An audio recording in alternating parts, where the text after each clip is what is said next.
आणि या नावाची दहशत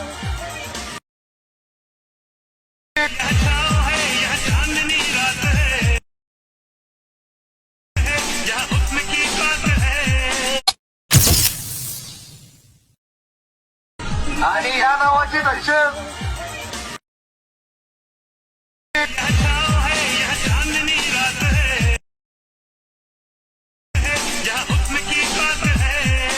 मिळून जाईल. आपल्या त्यावरती क्लिक करायचं. क्लिक केल्यानंतर आहे ना तुमचा इथून फोटो सिलेक्ट करायचा आहे. तर इथे आपण हा जो फोटो इथून सिलेक्ट करूया अशा प्रकारे आणि इथून ऍड करूया. फोटो ऍड केल्यानंतर खाली थोडं स्क्रोल करायचं, तुम्हाला रेशोज ऑप्शन मिळून जाईल. त्यावरती क्लिक करून ओपन सोचा बॉक्स आहे तो सिलेक्ट करायचा आणि बरोबर चिन्हावरती क्लिक करायचा. त्याच्यानंतर फोटोच्या पहिल्यांदा यायचे आणि खाली एकदम ओव्हरलेच ऑप्शन आहे त्यावरती क्लिक करायचं. पुन्हा ऍड ओव्हरलेवरती क्लिक करून बीट माहुडी दिलाय तो तुम्हाला इथून ऍड करायचा. हा बीट माहुडी ऍड केल्यानंतर त्याच बीट माहुडीवरती आपल्याला क्लिक करायचंय.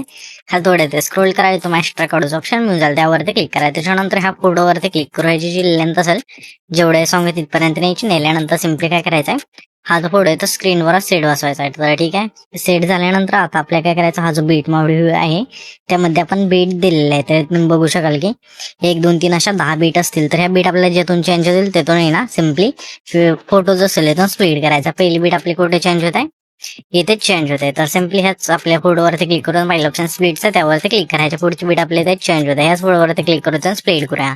अशा प्रकारे हा जो फोटो असेल तो शेवटच्या बीट मा आपण तुम्हाला स्प्लिट करायचा आहे. स्प्लिट केल्यानंतर सिम्पली हा जो बीट मोड असेल डिलीट करून टाकायचं. त्याच्यानंतर पहिल्यांदा द्यायचंय आणि तुम्हाला खाली टेक्स्ट ऑप्शन आहे त्यावरती क्लिक करायचं. पुन्हा ऍड टेक्स्ट वरती क्लिक करायचंय आणि इथे तुम्हाला आहे ना तुमचं नाव टाकायचं जे पण येतं तुम्हाला टाकायचं ते. त्याच्यानंतर फोंट वरती क्लिक करून तुम्हाला जो पण फोंट आवडेल तिथून तुम्ही ऍड करू शकता. ठीक आहे, अशा प्रकारे फोंट ऍड केल्यानंतर इमोजी पण आपल्याला टाकून घेऊया इथे. ठीक आहे, तर सिम्पली आपण हे इमोजी टाकूया. त्याच्यानंतर आपल्या इथे अॅनिमेशन ऑप्शन त्यावरती क्लिक करायचं आणि सिम्पली इथून आहे ना हा जो 3 नंबरचा ऑप्शन त्यामधले हे जे इफेक्ट असेल तर तुम्हाला इथून सिलेक्ट करायचं, स्लो वरती संपून यायचंय आणि आता तुम्हाला इफेक्टचा ऑप्शन आहे त्यावरती क्लिक करायचं आणि ट्रेंडिंग मधला जे पण तुम्हाला आवडेल इथून तुम्ही सिलेक्ट करू शकता. तर सिम्पली कोणतं पण इथून सिलेक्ट करून घ्यायचं. तर इथं आपण बघूया कोणतं चांगली आहे, ते चांगलं वाटते. बरोबर चिन्हावरती क्लिक करा आणि अशा हे वरती साईड करा. त्याच्यानंतर ह्याची लेंथ आपल्याला आहे ना सिम्पली जेवढा पहिला पुढे तेवढी ठेवायचं. त्याच्यानंतर हा जो पहिला पुढे असेल त्यावरती क्लिक करायचं. खाली थोडं स्क्रोल करा, ऍडजस्ट ऑप्शन मिळून जाईल त्यावरती क्लिक करून सॅच्युरेशन संपूर्ण मायनस करून घ्यायचं. तर ठीक आहे, तर सिम्पली आपण सॅच्युरेशन मायनस करूया इथून आणि बरोबर चिन्हावरती क्लिक करायचं. आता मी काय करतोय, पुढचे ज्या फोटो राहिले स्प्लिट करायचे बीटनुसार इथून स्प्लिट करून घेतो. तुम्ही पण घ्या. येथे तुम्ही बघू शकाल सर्व फोटो आपण बीटनुसार इथून स्प्लिट केलेला आहे. स्प्लिट केल्यानंतर सिम्पली काय करायचं, हा जो आपला पहिला फोटो असेल त्यावरती क्लिक करायचं. क्लिक केल्यानंतर खाली अॅनिमेशन ऑप्शन आहे त्यावरती क्लिक करून कॉम्बोच्या ऑप्शन मधला हा जो झूम वनचा फेड असेल तो तुम्हाला इथून स्लाइड करायचा. त्याच्या पुढच्या फोटो सिम्पली आपल्या कॉम्बो मधला डिस्टो राईटचा इथून इफेक्ट स्लाइड करायचा. पुन्हा आपल्या त्या पुढचा फोड म्हणजे 3 नंबरचा फोड, त्या फोड सिम्पली कॉम्बो मधला पॉपिंग कॅन्डीचा बॅक स्लाइड करायचा. त्याच्या पुढचा फोड सिम्पली इन मधला उशचा बॅक स्लाइड करायचा. त्याच्या पुढच्या फोड सिम्पली आपल्या कॉम्बो मधला स्ट्रेच अँड डिस्टोचा बॅक स्लाइड करायचा. पुन्हा आपल्या त्याच्या पुढच्या फोड सिम्पली कॉम्बो मधला स्लिप अँड स्लाइड 2चा बॅक स्लाइड करायचा. पुन्हा आपल्या त्याच्या पुढच्या फोड सिम्पली कॉम्बो मधला स्लिप अँड स्लाइड 1चा बॅक स्लाइड करायचा. पुन्हा आपल्या त्याच्या पुढचा फोड आहे त्या फोड सिम्पली कॉम्बो मधला डिस्ट्रो अँड स्ट्रेचचा जो फेड असेल तो माहिती स्लाइड करायचा. पुन्हा आपल्या त्या पुढचा फोड आहे त्या फोड सिम्पली आपल्या इन मधला हा जो गोल्डनचा इफेक्ट असेल तो माहिती स्लाइड करायचा.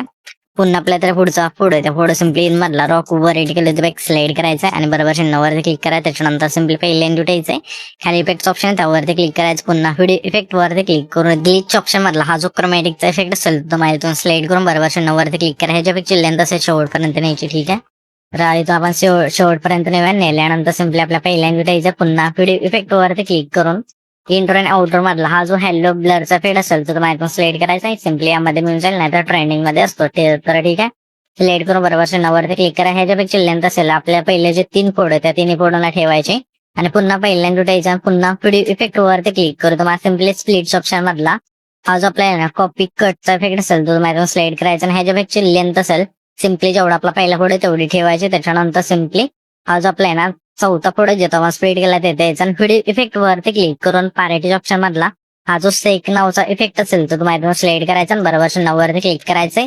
ह्याच्यापेक्षा लेंथ असे शेवटपर्यंत ठेवायची. ठेवल्यानंतर ऍडजस्ट वरती क्लिक करून स्पीड आणि इंटेन्सिटी 10 ठेवून बरोबर चिन्हावरती क्लिक करायचं. पुन्हा येते यायचं आणि पुन्हा व्हिडिओ इफेक्ट वरती क्लिक करून पुन्हा पॅरेटिज ऑप्शन मधला हा जो ब्लॅक फ्लॅश 2चा इफेक्ट असेल तो तुम्हाला स्लाइड करायचा. ह्याची लेंथ आपल्या शेवटपर्यंत न्यायची. नेल्यानंतर सिम्पली हा जो आपला ना 8 सेकंद आहे तिथला पुढे जो आपण स्प्लिट केला त्याचा व्हिडिओ इफेक्ट वरती क्लिक करू तुम्हाला सिम्पली स्प्लिट ऑप्शन मधला हा जो कटचा इफेक्ट असेल तर तुम्हाला स्लाइड करायचा आणि बरोबर शून्यावरती क्लिक करायचंय आणि ह्याच्यापेक्षा लेंथ असेल 8 आणि 9 सेकंद तिथले जे दोन्ही फोटो असतील त्या दोन्ही फोटोला ठेवायचे. ठेवल्यानंतर सिम्पली हा जो व्हिडिओ असेल क्रिएट होऊन जाईल. तर हा जो पण व्हिडिओ क्रिएट केलाय तो सेव्ह करण्यासाठी वरती एक्सपोर्टचा ऑप्शन दिलाय त्यावरती क्लिक करायचं आणि तो तुमचा जो व्हिडिओ असेल ते एक्सपोर्ट होऊन जाईल.